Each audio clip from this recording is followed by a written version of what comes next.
चलो अगला numerical note करो सब लोग। प्रॉब्लम कितना problem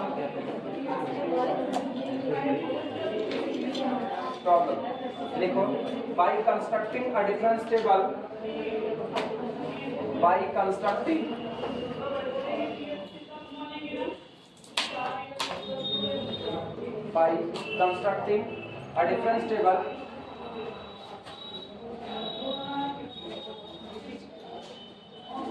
a difference table,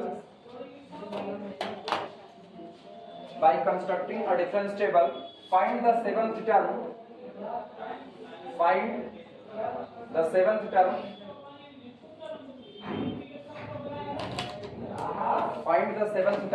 as well as the general term,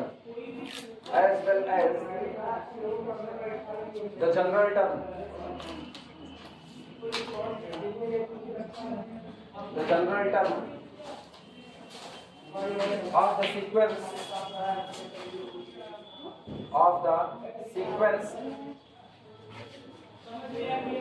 0, 0, 2, 6, 12, 20। दो बच्ची जगह दो भाई गई तुम लोग तो दूसरी जगह नहीं दोगी। गजब में साफ हो तो ठीक है, कपड़ा उपड़ा दे भाई साफ है। यही होता है जो लोग बस पे बैठे रहते कहते भैया जगह ना है ये बस में तुमसे पकड़ लिया।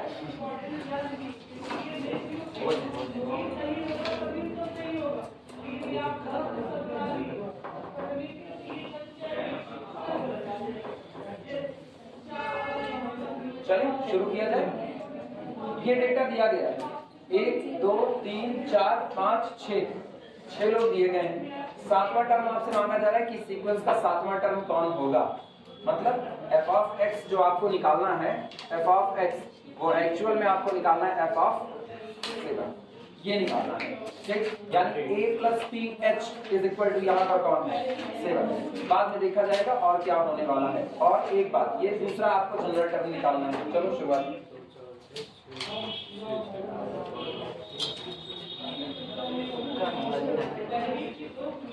टेबल बनाओ फटाफट। सबसे पहले x fx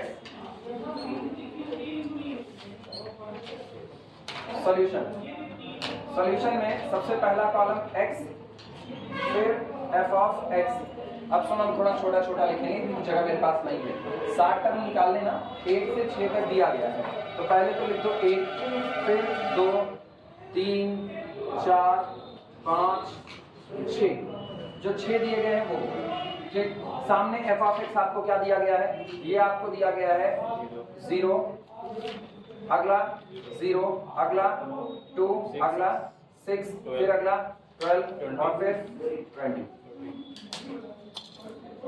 delta f of x 0 आया ना। ये कितना होगा 2 - 0 दैट इज इक्वल टू 2। अगला फॉरवर्ड डिफरेंस निकाल रहे हैं तो 6 - 2 4, 12 - 6 6, 20 - 12 8 लिखा जा सकता है। अगला डेल्टा 2 f ऑफ x, इनका और इनका डिफरेंस 2 - 0 2, 4 - 2 2, मेरे ख्याल से थर्ड वाला कांस्टेंट हो रहा है। 6 - 4 थर्ड वाला 0 हो रहा है 2, और 8 - 6 2। और ऑब्वियस सी बात है third forward difference delta 3 f of x 0, इनका डिफरेंस 0, इनका डिफरेंस 0। नोट करो।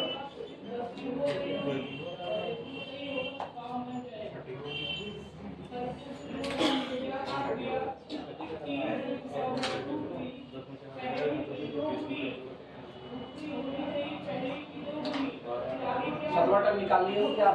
कितना 30 सही आ रहा है। तो पहले क्या पहले बताओ, ऐसे बताओ। ऐसे ही बता रहे हैं। हाँ बताओ। अरे वहाँ पे 2 रखी है। कहाँ पे? यहाँ सेकंड डिफरेंस में। सेकंड डिफरेंस में कहाँ पे 2 रखते हैं? मतलब सातवें वाले टर्म। अच्छा तुम वो बैक सब्स्टिट्यूशन वाले से निकाल रहे हो ना, जैसे शुरुआत में सिखाए हुए थे। अगर नहीं काम करता है वैसे फिलहाल वो रीजनिंग से भी आ गया था 2 में 4। रीजनिंग हरदम काम नहीं करेगी महाराज, पहले दिमाग बैठाओ, इसमें काम कर गई पहले दिमाग बैठाओ। रीजन है उसका, आगे ये भी होगा कि ऐसा भी हो सकता है सातवां टर्म रीजनिंग से कुछ और आ रहा हो और वाया पॉलिनोमियल कुछ और आ रहा हो, तो वहाँ आपको तर्क देने पड़ेगा। ऐसा ही सवाल करवाएंगे, इसीलिए करवाएंगे, नहीं तुम लोग यही काम करोगे हरदम। बस वही। हाँ बाकी वो सही है, बैक सब्स्टिट्यूशन से हम लोग इसको निकाल सकते हैं, क्योंकि पहले भी हम लोग ऐसा सवाल कर चुके हैं। टेबल बन जाए तो बताना।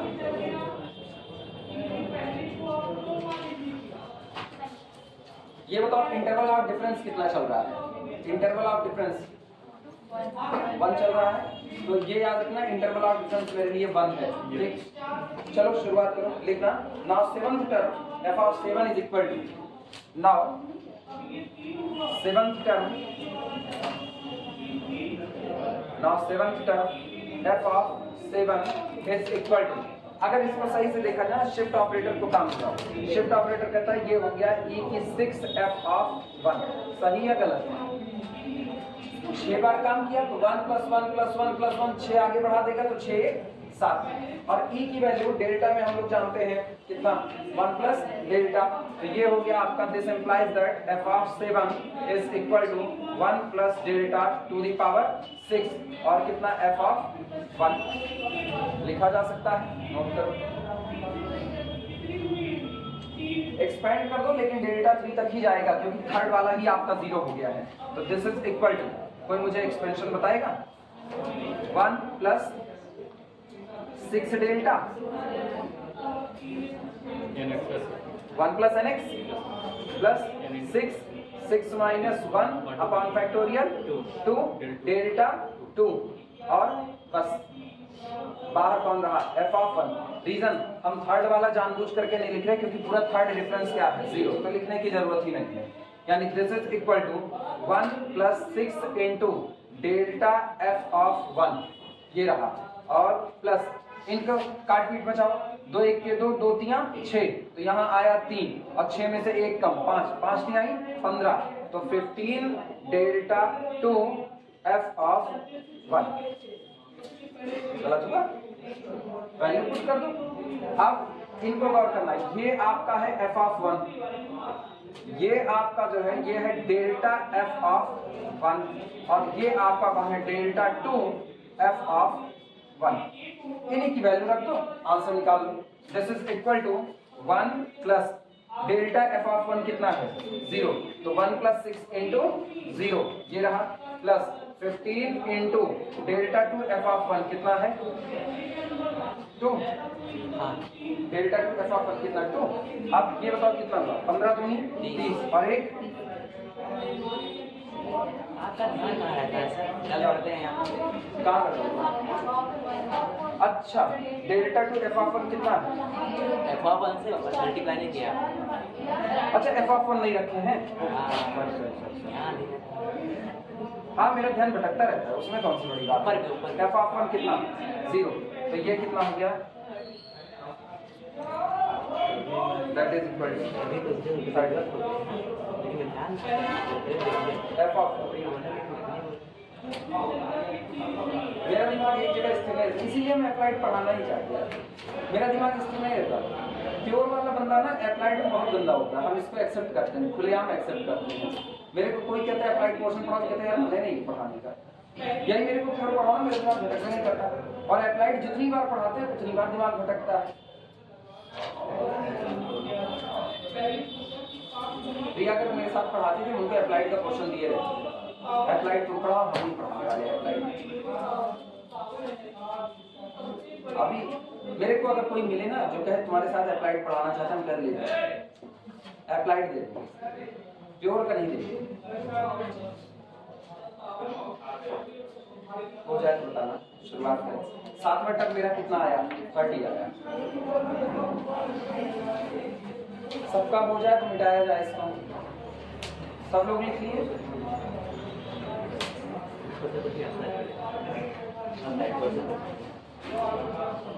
डिफरेंशियल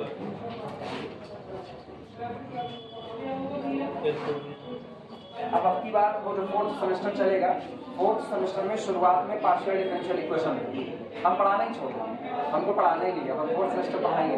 पार्शियल डिफरेंशियल इक्वेशन तुम लोगों को पढ़ाए ना, थोड़ा बहुत शुरुआत की है ना, बस हम लोगों को स्टार्टिंग है पूरा है। हाँ, उनमें नए नए फंक्शन आ गए हैं जो हम लोग पढ़ते थे, लीजेंड्रे, बेसल, हर्माइट अभी भी काटे हुए हैं, लेग्रे पॉलिनॉमियल अभी भी काटे हुए हैं, हम लोग पढ़े उसके। तो लीजेंड्रे और बेसल ये जनरेटिंग फंक्शन उनमें आते हैं।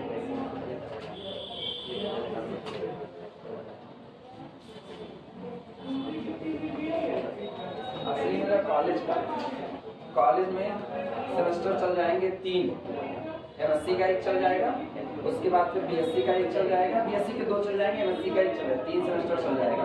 टीचर रह ही नहीं जाएंगे, टीचर रह जाएंगे खाली 3, शुक्ला सर, सुशील सर, जयन सर, बस 3 लोग रह जाएंगे बस, और टीचर नहीं रह जाएंगे, और पढ़ाएंगे यही लोग। जनरल टर्म निकालो, जनरल टर्म हम इंतजार कर रहे हैं, जनरल टर्म निकालो खुद से, निकाल सकते हो, एक ट्राई करो जनरल टर्म।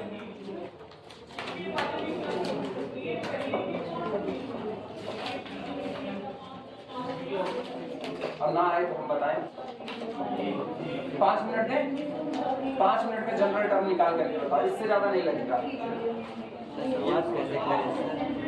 हेडिंग डाल दो, जनरल टर्म,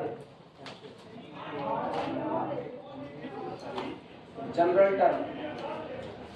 एक्चुअली ना अपने लोगों का दिमाग बदल रहता है, जनरल टर्म का मतलब होता है nth टर्म, तो हम लोग f ऑफ n करते हैं, नहीं, जनरल टर्म n के फॉर्म में कोई भी हो सकता है, वो 2n टर्म हो सकता है, n+1 टर्म हो सकता है। तो अब f ऑफ n+1 की बात करें, f of n+1 is equal to shift operator E कितनी बार काम करेगा, n बार, किस पर, f ऑफ 1 पर। और ये आइडिया ऐसे मिलता है कि मेरे पास जो डेटा अवेलेबल है वो f of 1, delta f of 1, delta 2 f of 1 ये मौजूद है, तो कोशिश ये रहती है यहाँ पर क्या बनाने की, f ऑफ 1 बनाने की, वो इस तरीके से बन गया। अब यहाँ पर वैल्यू रख दो 1 प्लस डेल्टा की होल पावर n, और ये हो गया f ऑफ 1।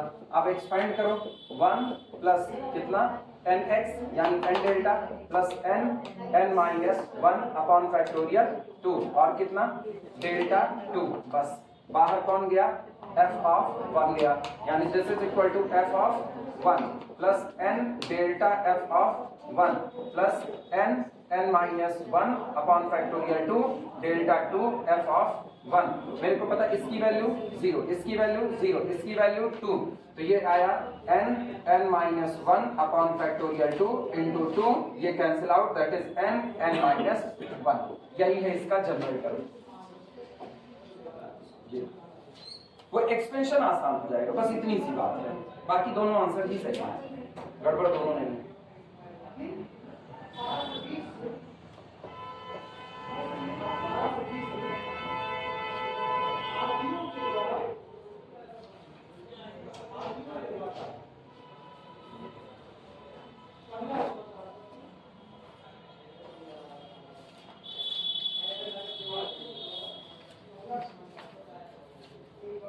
अब आया सबको,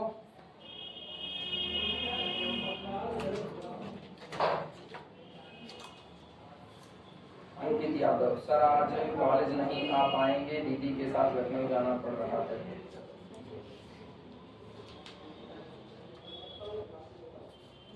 एक छुट्टी का अटेंडेंस आ गई, अभी और आएगी।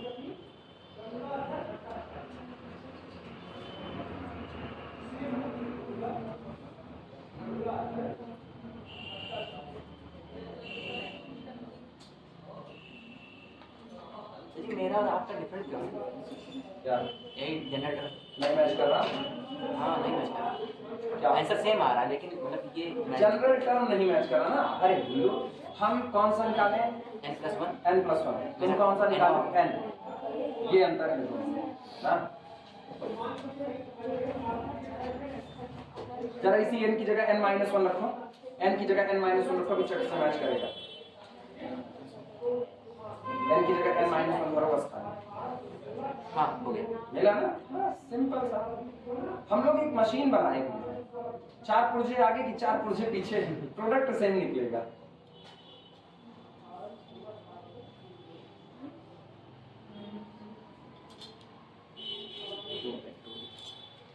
हो जाए तो आगे बढ़ा जाए।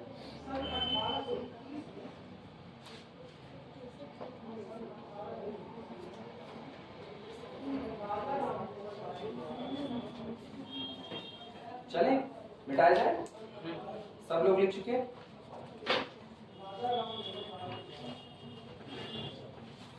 शिव कोचिंग में थर्ड ईयर वालों को विदाई पार्टी भी दे दी है, हाँ? बड़े तेजी से उनका खत्म हो गया पूरा। मतलब कौन प्रॉब्लम लिखना, find the polynomial problem, find the polynomial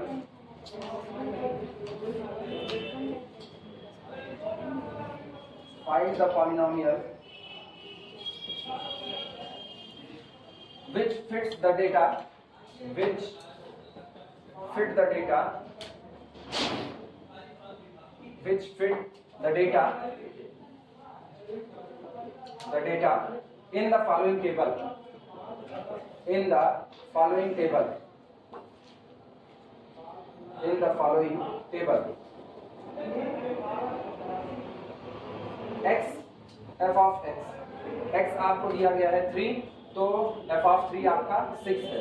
जब x 5 है तो इस पर वैल्यू जो आपकी एंट्री आ रही है वो 24 है। जब x 7 है तो एंट्री जो आ रही है वो 58 है। इसके बाद जब x आपका 9 है तो एंट्री 108 है, और जब x 11 है तो एंट्री 174 है। कह रहे हैं उस पॉलिनोमियल को आप कैलकुलेट करके निकालिए जो पॉलिनोमियल इस डेटा से सेटिस्फाई होता है, या उल्टा कहें इस डेटा की वजह से आप अपने फंक्शन को निकालिए कि आपका फंक्शन कौन सा पॉलिनोमियल रहा होगा। क्योंकि हम जानते हैं अगर n+1 डेटा दिया गया है तो हम n डिग्री के पॉलिनोमियल के तौर पर फंक्शन को एक्सप्रेस कर सकते हैं। तो कितने डेटा दिए गए? 1 2 3 4 5, 4 डिग्री का पॉलिनोमियल बनना चाहिए। आएगा, नोट कर लो, चलते हैं आगे।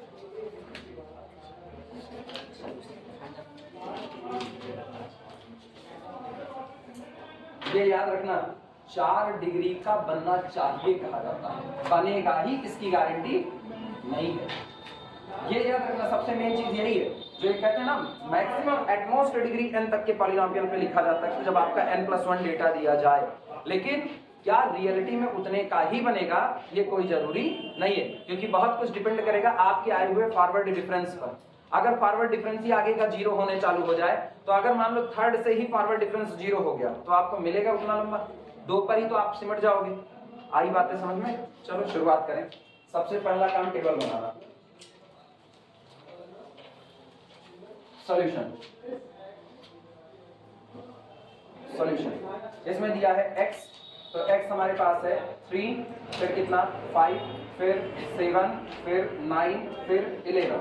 इस पर मुझको मिलेगा f of x कितना है 6, 24, 58, 108 और 174। डेल्टा f of x, चलो डिफरेंस निकालें। 18, 24 माइनस 6, 18 ये हो गया। अच्छा इधर का कितना 34, इसके बाद फिर 108 माइनस 58 50, इसके बाद 174 minus 108 66। Delta 2 f of x, 34 में से 18 निकालो 16। इसके बाद अच्छा तीनों बराबर हो गए, लो ये तो यहीं खत्म हो गया। अजीब दास्तान, कहाँ शुरू यहीं खत्म। ये 0, ये 0। अब बना लो टेबल, तब आ जाएगा। इसका थर्ड डिफरेंस ही खत्म हो गया भैया, 2 डिग्री तक जाएगा मैक्सिमम, इसके ऊपर जाएगा नहीं।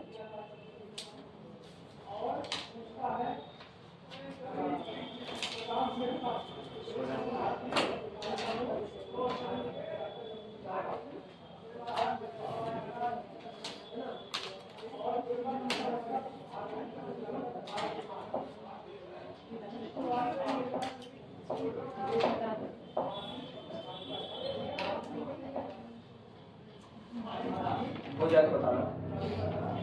अब सुनो ध्यान से, अब हाल क्या होगा, अपने को कहा यह गया है आप पॉलिनोमियल के तौर पर फंक्शन को लिखिए।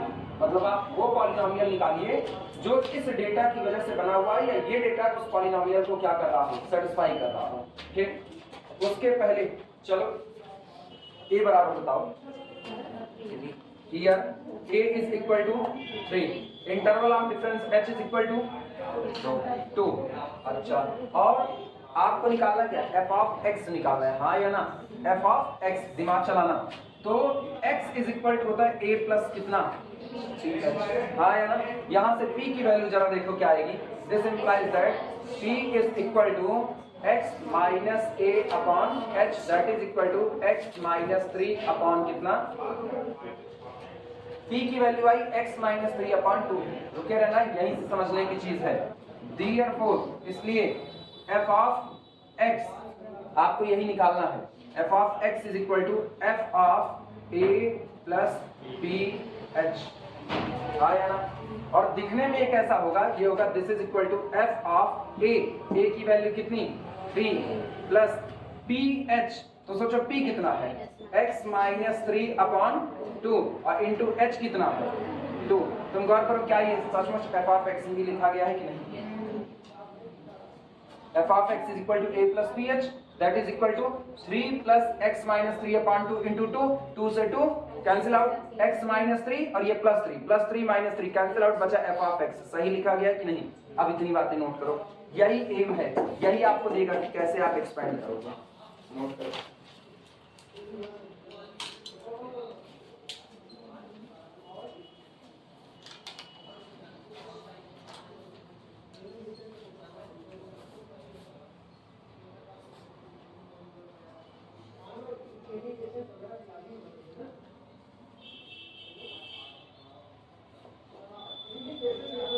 आज लीस्ट कॉस्ट मेथड खत्म हो जाएगा और वोगल्स का कोशिश करेंगे एक सवाल सेकंड शिफ्ट में वोगल्स का एक सवाल हो जाए। वोगल्स से आना है, आ सकते हो, कोई दिक्कत नहीं, लेकिन भाई 2 शिफ्ट है बच्ची। कौन सी, पहली शिफ्ट सेकंड शिफ्ट, पहली वाली, कम से कम जितना बच जाए, बहुत भारी हो जाते हैं 2 लेक्चर। वो तो कल दिमाग में आया हम दोनों इकट्ठे मत कर रहे हैं, फिर हम कह नहीं 3 घंटे का हो जाएगा, तो 3 घंटे का लेक्चर किसी की भी हिम्मत नहीं पड़ती है देखने का, तो दोनों अलग अलग मत कीजिए। हालांकि दोनों एक ही साथ समझ होना ज़्यादा बेहतर होता है, एक सीक्वेंस में था ना, एक ही दिन की क्लास थी दोनों। आज नहीं, लीस्ट कॉस्ट का वो कल को बता दिए थे, नॉर्थ वेस्ट कॉर्नर बता दिए। आज मेरे को ना लीस्ट कॉस्ट मेथड का वर्किंग रूल बताना है और न्यूमेरिकल करना है, तो आप देखते हैं कितना हो पाता है। वर्किंग रूल पाएगा तो न्यूमेरिकल अगली शिफ्ट में जाएगा, और अगर वैसे वर्किंग रूल इसके छोटे हैं लीस्ट कॉस्ट के, तो अगर दोनों हो जाते हैं तो एक न्यूमेरिकल कोशिश करेंगे, एक न्यूमेरिकल हो जाए। सेकंड शिफ्ट में मैक्सिमम पॉसिबिलिटी है कि हम वोगल से ट्रांसफॉर्मेशन टच कर जाएंगे, और वही सबसे कॉम्प्लिकेटेड है। सबसे कॉम्प्लिकेटेड कुछ है तो वोगल से, वो इसलिए कॉम्प्लिकेटेड नहीं, उसकी वर्किंग रूल बड़े बड़े हैं, उसमें पेनाल्टी कैलकुलेट करनी पड़ती है। पेनाल्टी आप जितनी बार कैलकुलेट करो उतनी बार आपको डेटा डिलीट करना पड़ेगा, तो वो थोड़ा सा टेक्निकल है। बहुत आसान है ना, नॉर्थ वेस्ट बहुत आसान है, लीस्ट कॉस्ट भी आसान है।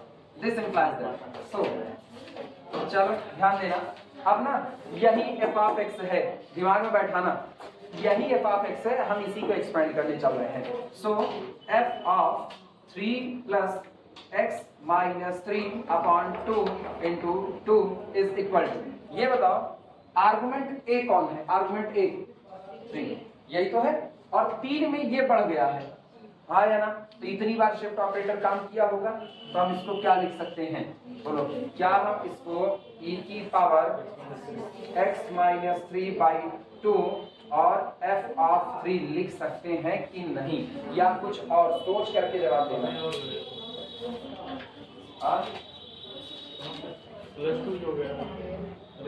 सोचने की बात वही है, सोच करके जवाब दो, हम इसीलिए तो पूछ रहे हैं। शिफ्ट ऑपरेटर काम करेगा e की पावर x minus 3 तक। हाँ, तो शिफ्ट ऑपरेटर कितनी बार काम करेगा, x minus 3 बार या x minus 3/2 बार। सही है, सही है। सोचो, अभी तुम लोग अपना दिमाग चलाओ, अगर तुम पहले समझ जाते हो तो अच्छी बात है, क्योंकि सीखना तुम्ही को है। हम ऐसे बता देंगे तो तुमको चट्ट से याद रहेगा, वो भूलेगा भी। रुके हुए सोच लो, तुम्हारे अकॉर्डिंग ये होना चाहिए, या कुछ और होना चाहिए, और कुछ और होना चाहिए तो उसका वेरिफिकेशन सोचो। हम रुके शिफ्ट ऑपरेटर की थ्योरी याद है? क्या काम करता है? क्या काम करता है शिफ्ट ऑपरेटर? एक आर्गुमेंट बस खाली बच्ची, एक जनरल थ्योरी सोचो, तुम लोग पर्टिकुलर सोचो। एच के मल्टीपल में वो बढ़ा देता है, एच के मल्टीपल में बढ़ा देता है, हाँ है ना। तो ये बताओ जरा अपना एच देखो, एच कौन है तुम्हारा? एच कितना है? 2, तो 2 के मल्टीपल में बढ़ाएगा ना। तो गौर करो 2 के मल्टीपल में ही तो बढ़ा रहा है, जितनी बार काम कर रहा है उतना बढ़ा रहा है। कितनी बार काम कर रहा है? x माइनस 3/2, तो 2 के मल्टीपल में बढ़ा दिया। अभी समझ में आई बातें कि नहीं? नहीं समझ में आई? सुनो इधर ध्यान दो। जब तुम कहते हो आर्गुमेंट कितना है, आर्गुमेंट कहीं भी है वो x है, और आप h इज इक्वल टू कितना ले रहे हो? 1। तो आप जब एक बार काम करोगे, एक बार, तो ये होता है x प्लस कितना। जैसे इस पर काम किया तो ये होगा x प्लस कितना, आर्गुमेंट को इतना बढ़ाएगा। जब आप इसको 2 बार काम कराते हो, 2 बार किस पर? x पर, तो आप क्या लिख देते हो? x प्लस 2 लिख देते हो, ठीक। लेकिन आप सोचो अगर आप यही आर्गुमेंट 1 की बजाय h कर दो, h, तो आप सोचो एक बार काम किया तो यहाँ पर x पर काम किया तो क्या देगा? x plus 1 into h। अब 2 बार काम किया किस पर? x पर, तो इसका मतलब 2 बार काम किया। पहले x प्लस h पर, पहले x पर काम करके h बढ़ाया, फिर x प्लस h पर काम करके फिर h बढ़ाया, तो इसका मतलब x प्लस जितना ऊपर है 2 इंटू h, हाँ या ना? क्योंकि 2 बार काम किया तो 2 बार h आएगा। अब सुनना, फिर जब 3 बार काम करेगा किस पर? x पर, तो इसका मतलब x में 3 बार h का ग्रोथ करेगा, तो कितना होगा? x प्लस 3h, हाँ या ना? तो जनरल थ्योरी कहती है E कितनी बार काम कर रहा है? 3x माइनस 3/2 टाइम्स काम कर रहा है, ठीक। तो कितना बढ़ाएगा? This into h। आई बात समझ में? इसीलिए ये ऐसा लिखा गया है। अभी आई बात समझ में? हाँ, ये मत सोचना कि इंटू 2 भी कर देना, वो बहुत गलत हो जाएगा, फिर आंसर कुछ नहीं मैच करेगा, विलोटनिया अलग से आएगी। अरे ये क्यों मिटा दिए? गजब पागल आदमी है। अब मिटा ही दो, जब मिटाएंगे तो फिर से लिखेंगे और क्या। f of 3 plus x minus 3/2 into 2 is equal to e x minus 3/2, और ऑपरेट किस पर करेगा? f ऑफ 3 पर। चलो भैया अब e की जगह पर डेल्टा रखो, तो this is equal to 1 plus delta की पावर x माइनस 3/2 और f ऑफ 3, f ऑफ 3। अब एक्सपेंड करते हैं।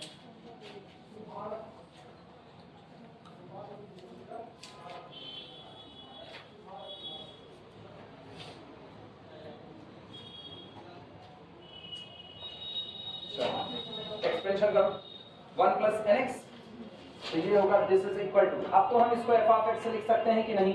बोलो, अब तो काट पीट करके f ऑफ x लिखने चलेगा? एक बार दिखाने के लिए कर दिया, दुनिया देख ली उसको। 1 प्लस nx यानी x माइनस 3/2 डेल्टा ब्रैकेट के अंदर प्लस n माइनस 1, तो एक काम करो 1/2 बाहर निकाल दो। अब n का मतलब x माइनस 3/2 और n माइनस 1 मतलब x माइनस 3/2 माइनस 1, और यहाँ कौन? डेल्टा 2। सही है गलत? लेकिन थर्ड डिफरेंस कितना? 0, तो लिखने की कोई जरूरत नहीं है। यहाँ ब्रैकेट क्लोज और बाहर रख दो f ऑफ कितना? 3। अब f ऑफ 3 को अंदर लो, this is equal to f of 3 plus x minus 3/2 delta f of 3 plus 1/2। मर्जी हो तो इनको काट पीट के थोड़ा और सुधार लो। ये लिखा गया है x माइनस 3/2 और बगल में x माइनस 5/2 और इंटू डेल्टा 2 f ऑफ 3। सारी वैल्यू तुम्हारे पास पड़ी, उठा करके रख दो। This is equal to f of 3 मेरे पास कितना है? ये 18 पता है, जो वैल्यू जैसी है उनको ऐसे घेरा भी मार दिया जाता है, ये इन्हीं का इस्तेमाल होगा। ये कौन है? f ऑफ a, ये कौन है? डेल्टा f ऑफ a, ये कौन है? Delta 2 f of a। उठा करके वैल्यू रख दो, plus x minus 3/2 into delta 18 600 फिर अगला प्लस, हाँ ध्यान दिए रहना, ये पता नहीं क्या है, हम इसको इस तरह से हम तोड़ नहीं पा रहे हैं। x minus 5/2 delta two F of 3 16 2 दूनी 4 दूनी 8 और 8 दूनी 16 कटेगा बचेगा।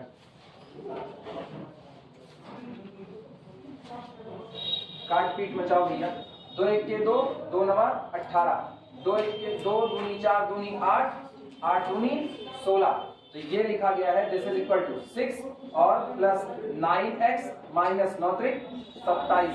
ये 9 पूरे में मल्टीप्लाई हुआ है, ठीक, प्लस इनका हाल सुना, 2 पूरे में मल्टीप्लाई होगा तो पहले तो 2x माइनस 6 है, ये 2x माइनस 6 को मल्टीप्लाई करते हैं, 2x माइनस 6 को मल्टीप्लाई कर लो जिसमें x माइनस 5 में 2x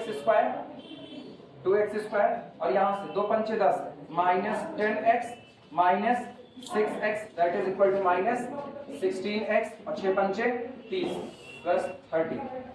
सिंप्लीफाई करो, ये आ रहा है this is equal to 2x square 16 और ये 9 प्लस के साथ है, निकाल दो, 9 1 10 6 16 6 1 7 माइनस 7x और ये 30 27 3 6 3 9 प्लस 9 आंसर ये 2x square minus 7x plus 9 यही आपका वो पॉलिनोमियल है जो दिए गए डेटा के आधार पर बना हुआ है। निकालना आया?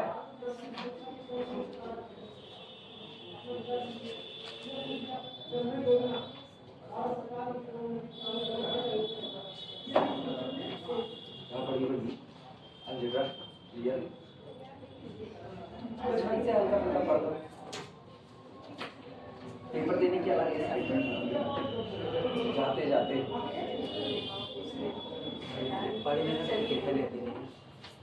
पेपर देखने के लिए एक बार जाना होता है।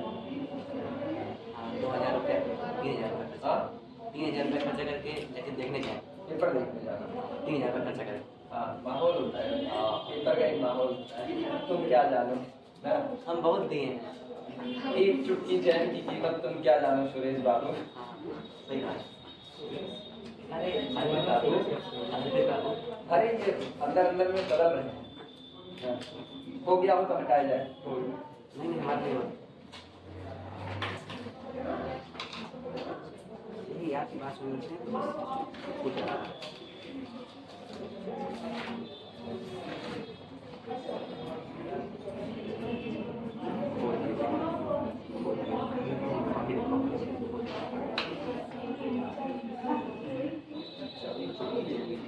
देखो अपनी तरफ से हर वैरायटी के न्यूमेरिकल करा दे रहे हैं, ठीक। अब तुम लोगों के ऊपर है तुम लोग क्या करते हो क्या नहीं करते हो। जैसे अब ये भी एक वैरायटी ले रहे हैं, जितनी वैरायटी हैं वो सारी हम तुमको सिखा दे रहे हैं। अब तुम किताब से न्यूमेरिकल को लगाओ और उसके बाद प्रैक्टिस करो कैलकुलेटर चलाने की, जितने अच्छे से तुम इसको कर सकते हो उतना बेहतर तरीके से काम दे सकते हो। ये तुम्हारे पाले में, मेरे नहीं। The values of f of x, problem लिखना, the values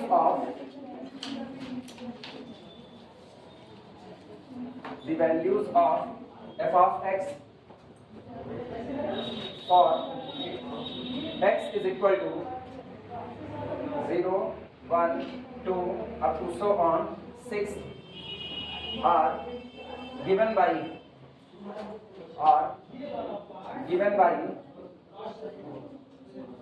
x f of x। तो x आपका है 0, इस पर f of x 1 है, 1 पर 4 है, 2 पर 17 है, इसके बाद 3 पर 46 है, 3 पर 46, 4 पर 97, 4 पर 97, 5 पर 170 और 6 पर 289, ठीक। estimate the value of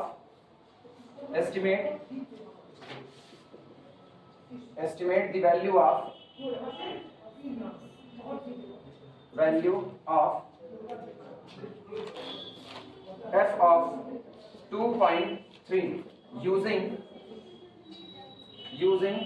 only 5 of the given values, 5 of the given values दी गई वैल्यूज में से केवल 5 वैल्यू का इस्तेमाल करते हुए f ऑफ 2.3 की वैल्यू बता दीजिए। f ऑफ 2.3 कितना होगा?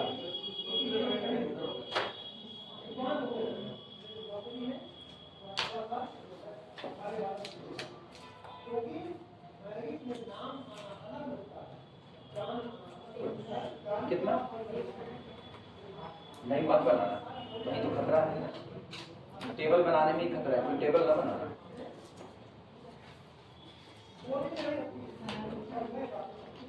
न्यूमेरिकल लिख लो तो फिर बताया जाएगा। तब तक जिनका दिमाग चल रहा है वो हमको बोल सकते हैं कुछ, जिनका दिमाग चल रहा है कुछ बता सकते हैं इसके बारे में।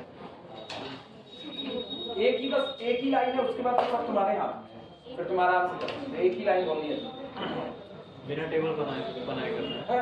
टेबल बनेगी, कैसे बनेगी वो सोचना है। पूरा सवाल एक बार पढ़ लो, पूरा सवाल एक बार पढ़ लो। इस x पर ये fx दिया गया है, ये तो आम बात है। मेंटॉस वाली बात देखो, यस 0 माना जाएगा 2 पे। किस पर? 2 पे। क्यों? रीजन? क्योंकि वहाँ पे जो 2.3 वैल्यू उसके नजदीक 2 ही है। 2 के नजदीक क्या होगा?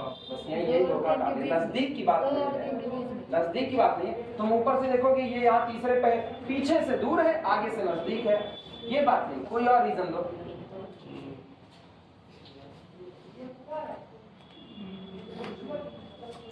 ये भी कैसे 2 और 3 के बीच में है? नहीं, इससे कोई फर्क नहीं पड़ता 2 3 के बीच होने से। हाँ हाँ हाँ हाँ, बोलो बोलो बोलो, सही रीजन है। हाँ, बस यही इतनी सी बात है। हम लोग Newton Gregory forward interpolation formula पढ़ रहे हैं, जो काम करता है इनिशियल डेटा पर। टेबल के जो शुरुआती डेटा होते हैं, किस पर? f ऑफ a काम आता है। एक्सपेंशन करते हैं तो सोचो क्या क्या लिखते हैं? f ऑफ a लिखते हैं, फिर डेल्टा f ऑफ a लिखते हैं, डेल्टा 2 f ऑफ a लिखते हैं, डेल्टा 3 f ऑफ a लिखते हैं, यही सब लिखते हैं। तब मेरे को कौन वैल्यू मिलती है? f ऑफ x मिलती है। तो इसका मतलब Newton Gregory forward interpolation formula work करता है केवल और केवल टेबल के इनिशियल डेटा पर, केवल इनिशियल डेटा पर। तो इसीलिए हम लोग टेबल की शुरुआत कहां से करेंगे? 2 से, क्योंकि अब यहां पर 2.3 इनिशियल डेटा बन जाएगा, ये नहीं बन सकता। असली रीजन यहां पर इसका ये नहीं कि नजदीक में है। नजदीक से कहोगे ना तो ये थोड़ा सा सेंटेंस गलत है, क्योंकि पीछे से दूर है और आगे से नजदीकी है इसलिए। तो 2 और 3 के बीच की नजदीकी नहीं, वो टेबल इनिशियल डेटा लेती है और इनिशियल डेटा की वजह से हम लोग पूरी टेबल में ये पीछे की वैल्यू डिलीट कर देंगे और टेबल यहां से मानेगा। और उसने इसीलिए हिंट दिया है, यूजिंग ओनली 5 गिवन वैल्यूज। तो 1 2 3 4 5 इतने से ही टेबल बन गई। आई बात समझ में? लैंग्वेज लिखो, पहले लैंग्वेज लिखो तब बोले, बोला जाए। लिखो since Newton Gregory formula, since Newton Gregory formula, since Newton Gregory formula is particularly, since Newton Gregory formula is particularly useful, is particularly useful for evaluating, is particularly useful for evaluating f of x, evaluating f of x in the beginning of the table, in the beginning, छूटेगा जिसका बताना, in the beginning of the table, वापस मिलाना। Since Newton Gregory formula is particularly useful for evaluating f of x in the beginning of the table, comma, so we choose, इसलिए हम चुनते हैं, so we choose last 5 value, so we choose last 5 values here, so we choose last 5 values here as BR to evaluate, as BR to evaluate, as BR to evaluate f of 2.3, f of 2.3। चूंकि ये बीच के data पर काम ही नहीं करता, पूरा Newton gravity formula केवल और केवल लीडिंग टर्म और लीडिंग डिफरेंसेस पर काम करता है। याद आया? लीडिंग डिफरेंस कौन? Delta F of A, delta 2 F of A, delta 3 F of A. जो F of A plus H है, delta 2 F of A plus H है, ये आपका लीडिंग डिफरेंस नहीं है। और न्यूटन ग्रेविटी काम करता है लीडिंग डिफरेंस पर, तो इसीलिए लीडिंग डिफरेंस कहाँ मिलेगा? टेबल के बिगनिंग में, एकदम शुरुआत में ही मिल जाएगा। और टेबल के शुरुआत में मिलेगा तो टेबल के शुरुआत में कुछ और होना भी नहीं चाहिए। आप सारी शुरुआत कहाँ से करोगे? Last 5 data. लास्ट 5 डेटा मतलब ये 1 2 3 4 5। टेबल बनेगी कहाँ से? 2 से बनेगी। आई बात है समझ में? अब चलो काम करते हैं टेबल बनाने का। ए बराबर कितना? ए बराबर कितना? 2। हाँ, ये बिल्कुल देखना भी मत, ये अपने लिए ना 2 देखना। ए बराबर 2। एच बराबर कितना? H is equal to 1। तो यहाँ से क्या पी निकाला जा सकता है? चलो शुरुआत करते हैं।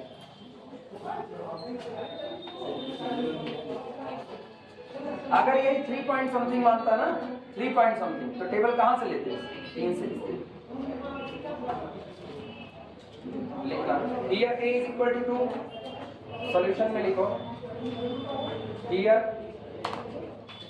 A is equal to 2, H is equal to 1 और A plus PH is equal to, क्या निकालना है? जो निकालना है भाई A plus PH है। कितना निकालना है? 2.3 पर, तो ये हुआ 2.3। तो यहाँ से P निकाल लो। तो this implies that P is equal to 2.3 minus 2 divided by 1, that is equal to 0.3। यही आपका 0.3। चलो भैया फटाफट डेटा उठा बनाया जाए टेबल, उसके बाद फिर भागा जाए कॉलेज के लिए। यहाँ पर आएगा x, यहाँ पर रहेगा f ऑफ x, ठीक। इसके बाद है डेल्टा f ऑफ x, फिर अगला है डेल्टा 2 f ऑफ x, अगला आएगा डेल्टा 3 f ऑफ x, और जाएगा डेल्टा 4 f ऑफ x। बस इतना जाएगा और नहीं जाएगा, बहुत कम है।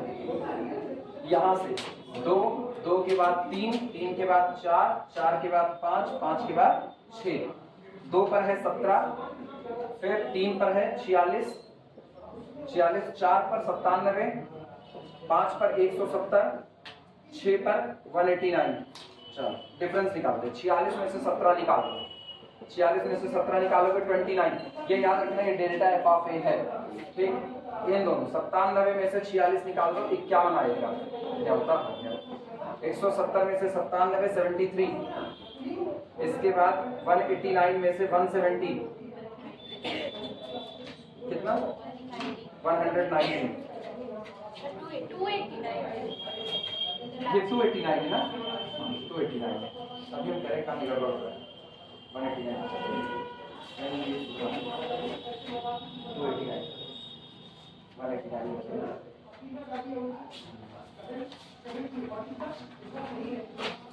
इनका डिफरेंस निकालो। 51 में से 29 निकालो, 22, इसके बाद फिर 73 में मिलाते रहना ये डिफरेंस, ठीक। ये भी 22, इसके बाद 46 आएगा इनका। 119 में से 73 निकाले, इनमें 22 में से 22 0, 46 में से 22 24, इसके बाद लास्ट 24 24। ये टेबल बना लो फटाफट।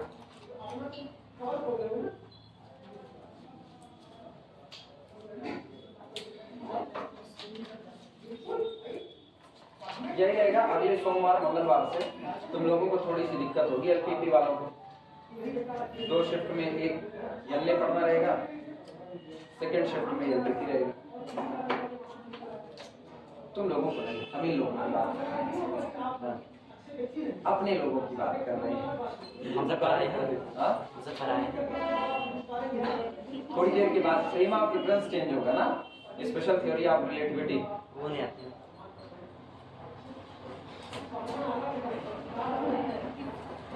अब देखो तुम लोगों को संडे को समोसा खिला सकते हैं, इन लोगों को कहाँ खिला पाते हैं? एक्स्ट्रा क्लास पढ़ाएंगे तब भी नहीं खिला सकते। और स्पेशल है। हाँ स्पेशल नहीं, उसका रीजन है ना, जब आपसे बड़ी सुपर अथॉरिटी बैठी हुई है डिपार्टमेंट में, तो आप अपने मन का काम नहीं कर सकते हो, क्योंकि 4 लोग आपका विरोध करने के लिए तैयार खड़े रहेंगे। वो बताएंगे, कहेंगे लड़कों को बिगाड़ रहे हैं, ये है वो है। फिर सबको ये लगता है, सबसे बड़ी बात ना, सबको ये लगता है कोचिंग पढ़ाने के लिए, कोचिंग के लिए तो मास्टर किसी नहीं के, लेकिन सबको ये लगता है कोचिंग पढ़ाने के लिए ना ऐसा कर रहे हैं। मेरे से ज्यादा खड़ूस कौन होगा? खड़ूस।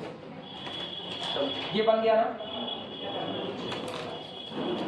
सुनो, इसी पर रोक दो इसको। अगर इसके आगे काम कर सकना तो करना, ना कर पाना तो हम शुरुआत कर देंगे। टेबल तो बनी गई है, अब कुछ करना नहीं है। आंसर बता दे कितना आएगा, कल बताएं। 22.426 22.426